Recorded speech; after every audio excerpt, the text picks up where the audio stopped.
High guys, how are you? আমি কাব্য নদী আপনাদের সামনে এসে হাজির। সবাই কেমন আছেন? আমি আছি আপনাদের মতো, আপনাদের দোয়ায় মোটামুটি ভালো আছি। সো আজকে আমার জীবনের সবচেয়ে স্মরণীয় ঘটনা। আমার জীবনে এমনটি ঘটনা আর কখনো ঘটে নাই। আমি আমার আব্বুর কথা অনেক অনেক অনেকভাবে মনে করছি। আই মিস ইউ আমার আব্বু। অবশ্য আমার আব্বু এখন পৃথিবীতে বেঁচে নেই, সে পরপারে চলে গেছে, কিন্তু তার দেওয়া শিক্ষাগুলো আমি কাব্য নদী আমার মধ্যে রয়ে গেছে। কেননা আমি আমার আব্বুকে অনেক ভালোবাসতাম, অনেক অনেক অনেক শ্রদ্ধা ভক্তি করতাম। আমার প্রিয় আব্বু এখন আর নেই।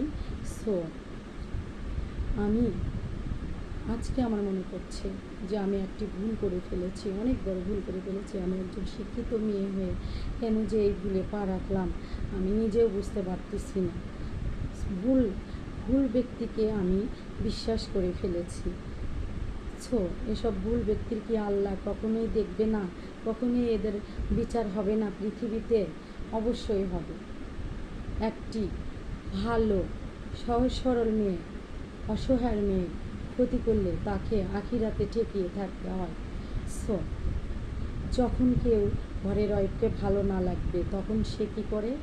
অন্যের ঘরে জোর করে ওয়াইফকে দিয়ে অন্যকে দিয়ে দোষ চাপায় কী করে তাকে সাইড করে দেওয়া যায়, যেন ওয়াইফই যেন তার ওপর বিরক্তি হয়ে তাকে ছেড়ে দেয়, এইটা করে।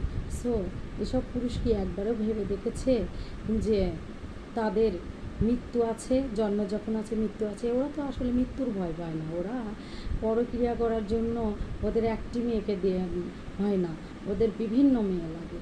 সো হাতের 5টা আঙ্গুল যেমন সমান হয় না, তেমন মানুষও সমান হয় না। কিছু কিছু ব্যক্তির কথা বলেছি। সো এসব এসব ব্যক্তির জন্য পুরুষ জাতির কলঙ্ক, নোংরা নারীদের জন্য নারীদের কলঙ্ক। এসব কলঙ্ক পৃথিবী থেকে মুছবে কবে, ঘুচবে কবে? এসব তো অন্যায়ের কোনো বিচার হয় না। সো আমাকে আল্লাহ অনেক দয়া দেখিয়েছে। আমি আল্লাহকে বিশ্বাস করি, আমি সুখী মনে করি। সবচেয়ে সুখী ব্যক্তি হচ্ছে আমি নিজেকে সুখী মনে করি যে আল্লাহ আমাকে ভালোবাসে, এই জন্যই আমাকে পদে পদে কষ্ট দিচ্ছে। আমি বিপদে পড়তেছি, আমি কখনো এমন বিপদে পড়ি নাই, সেই বিপদে পড়েছি। সো আল্লাহ অবশ্যই আমাকে ভালোবাসে। আমি যদি আল্লাহর কাজ করে থাকি, আল্লাহর দেয়া সহজ সরল পথে চলে থাকি, আল্লাহ অবশ্যই আমাকে দেখবে। রাখে আল্লাহ, মারে কে? বিনা দোষে কেউ কাউকে বিপদে ফেলতে চাইলে সে নিজেই বিপদ।